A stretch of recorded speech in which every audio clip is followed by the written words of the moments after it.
Oh, this is Justin, also known as G8YTZ, my amateur radio call sign, and my website, www.g8ytz.com. This is a little introductory heads up about what these videos are about, which is the BMW i3. There's been lots and lots of video blogs about the Tesla Model S, plenty from some really great bloggers like Bjorn Nyland and also Nick Howe over in Florida.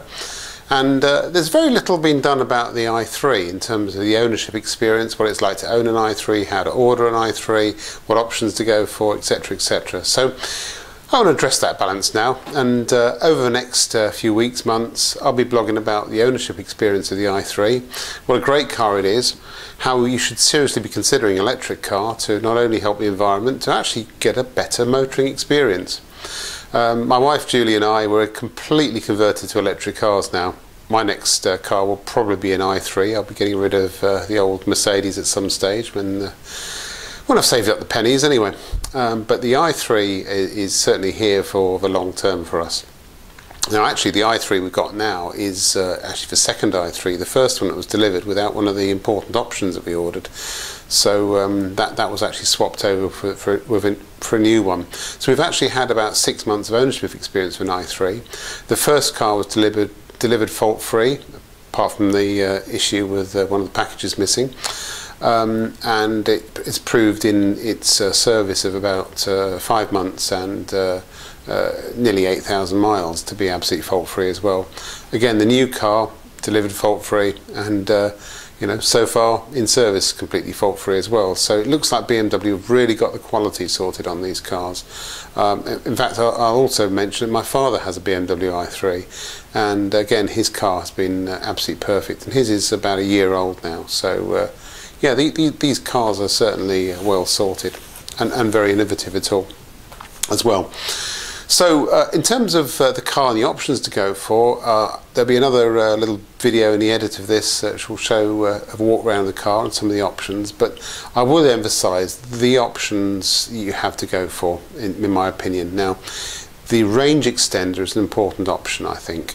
You know, battery electric vehicles are all very well, but you know, come the crunch, if you can't charge or you're worried about range and you're using the car for anything more than just maybe round town or central London, then the range extender is a little 2-cylinder petrol engine which is fitted to the car, and that runs a generator, so it'll recharge the battery. Well, it won't recharge the battery, it'll stop the battery going down. So you get about up to 80 odd miles. In fact, our best I think was 84 miles on the old car, electric range, and then the range extender offers about the same again in terms of range. So you've got a total of, you know, at least 150 miles of range. The CCS DC charging, very important option to go for. Absolutely do not buy an i3 without it. And the reason I say this is simple. If you want rapid charging, in other words, getting to 80% battery charge in about 30 minutes or maybe a little bit less, and probably 100% in about 45 minutes at the motorway service stations, then go for CCS DC charging. Now, Ecotricity, UK company, been a lot in the news recently with the famous divorce case of the founder of Ecotricity, is an ecological electricity and power company, and they've taken it on themselves to install CHAdeMO and CCS DC chargers, as well as high power 3-phase AC chargers at all the motorway service areas in the country. In fact, there's only one service area that hasn't got a charger, and I think that's Bishop Stortford. That's one I know about anyway. But certainly in the southeast, we're you know, got plenty of charging outlets, and a lot of them have CCS as well. Not all of them have CCS. You have to look up on the Electric Highway website to see which ones do. But you know, this fast charge, you know, pop into the motorway services, go to the loo, have a Starbucks or a Costa, and you know, out you come, and your car's ready to go again, and all for free at the minute as well. So a really good option to have if you want to get to places. I went up to Birmingham a few weeks ago to you know, collect my daughter in the i3, and From here in southeast London, I drove actually through central London because the car's congestion charge exempt. I drove through central London as far as the Oxford services with plenty of range to go. I had about 20 miles left of range, and charged up at Oxford. Took me all the way to Birmingham, and back far enough to charge at the service area at Warwick. Now, there's a case in point. When I got to Warwick, the charger was out of action, so but that didn't matter because I had the range extender. So we ran on the petrol power back to Oxford on the southern services, charged up at Oxford. Of course, that was enough to take us back to our home in southeast London. So 2 charge stops and you're there. I've also done trips to Newbury. Again, just a stop at Fleet Services on the way, and you know, on the way back. In fact, they have a charger at Newbury as well, so really good option to have. The interior options, really personal preference, but it's kind of worth going for the options that have a eucalyptus wood finish, because you get a nice leather trimmed dashboard. You also get an additional interior and exterior lighting package with sort of LED lights in the door handles, etc., which is quite a nice feature to have. So if you're going to go for an interior upgrade, do that. We have the turbine wheels. Later video will show you the actual car, and we have the intelligent cruise control system and the adaptive LED headlights, which are an energy saving feature, of course. As well as the professional navigation, which again, professional navigation I think is a great feature to have on these cars. They really rely on the navigation to work well. So in terms of ordering process, CCS DC is an absolute must. Oh, we've got the sunroof as well. That's the other thing we have, because we thought in the summer, rather than running the air conditioning, open the sunroof if you're driving around town. You know, again, saves battery power, but it's nice to have anyway. Makes the cabin really light and airy. So yes, CCS DC charging is an absolute must. You know, cosmetically you might prefer different wheels to the standard ones. I don't think the standard wheels are very nice, but the turbine wheels are really nice, and they're about a £480 option. I think the navigation package is a really good and important option to have. Anyway, I hope you enjoy the videos and the blogs. Please feel free to make comments in the box below on YouTube, and really look forward to hearing your feedback. And if you want any other bits covering, I'll try and cover all the features about the car and in some depth, and how to use some of the functions as well, and demonstrate some of those functions as we move on through the series of videos. It'll take me a few weeks, if not months, to complete them all, but I'll upload them as I do each one. Anyway, all the best, and happy viewing. So this is the BMW i3, and what we're going to do now is a quick walk around and talk about some of the features that are on this car, and some of the features that perhaps you'd like to consider if you're ordering an i3. So we'll start with the outside. The first thing I guess is a lot of people look at are wheels. These are the turbine wheels. Really, they're a personal preference. These are the 19-inch wheels.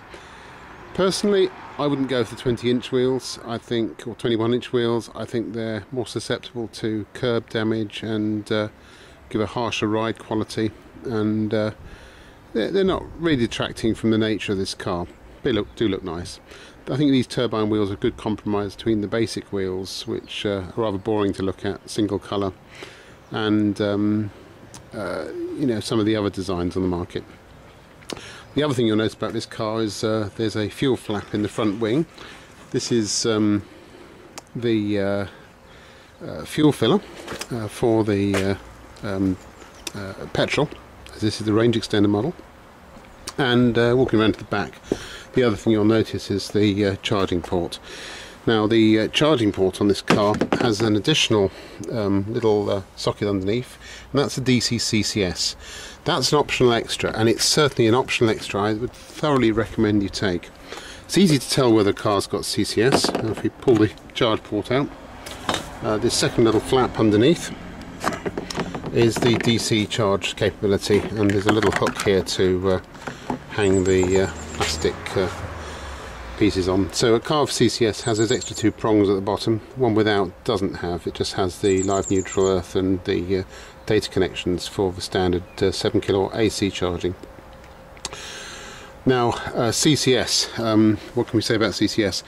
Well, Ecotricity have installed a number of CCS chargers at motorway service stations, and it enables you to recharge the car to about 85% capacity in about 30 minutes or less.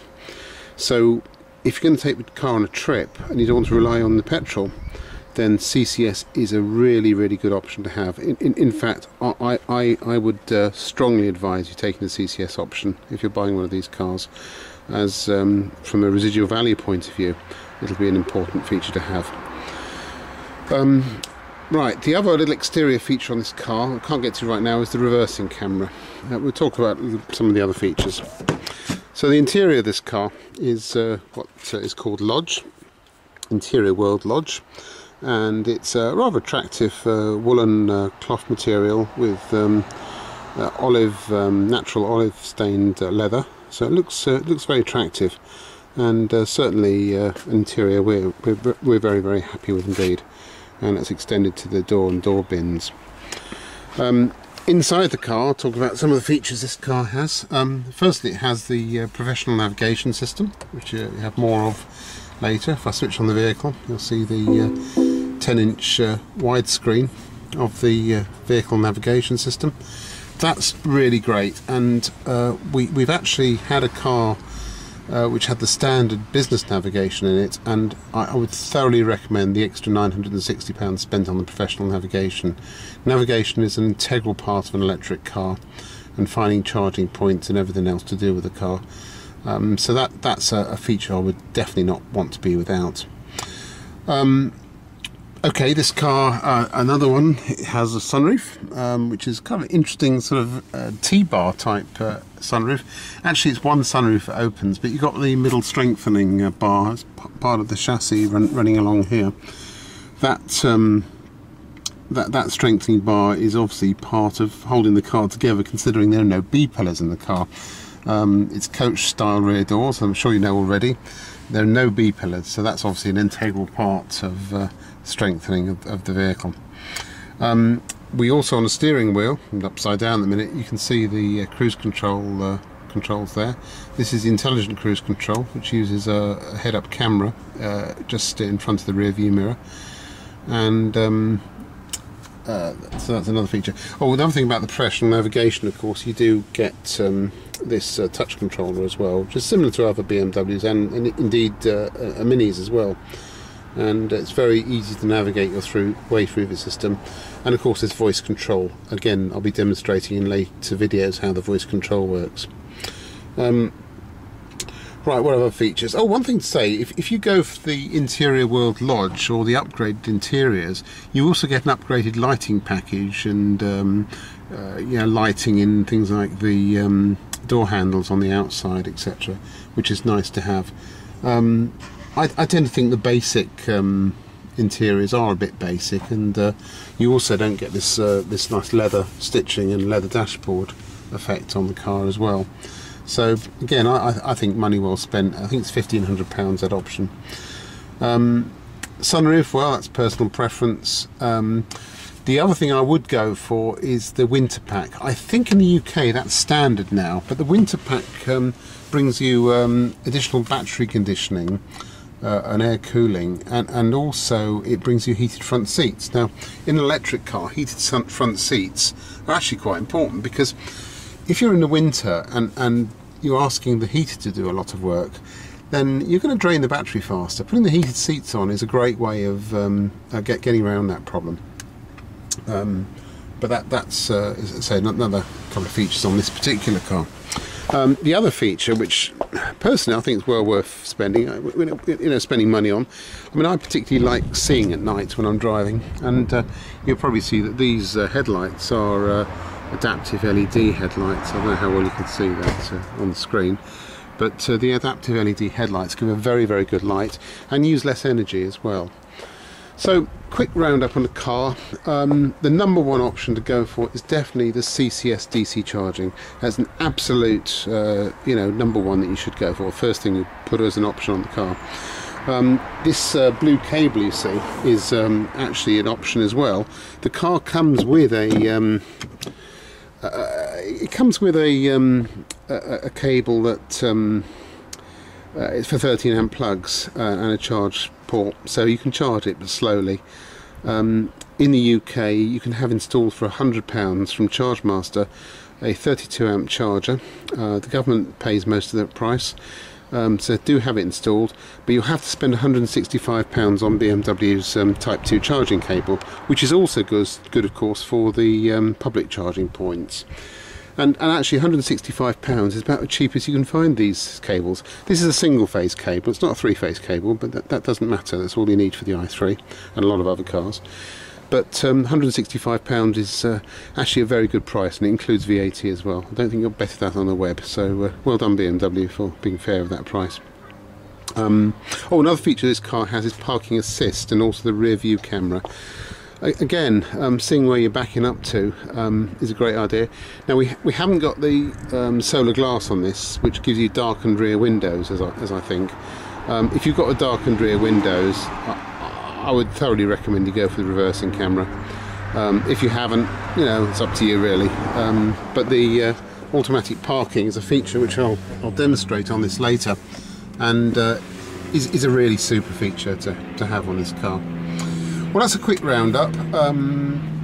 In order of preference, I would go for, the CCS DC charging. I would go for the professional navigation system, and then things like cosmetics, wheels, interior, etc. I'd probably upgrade interior next in terms of budget, and then go from there. Yeah, it's a supercar. Let's not beat around the bush. I'll tell you more about this. I'll be blogging lots more about it, demonstrating some of the features and explaining our ownership experience as well. Bye for now.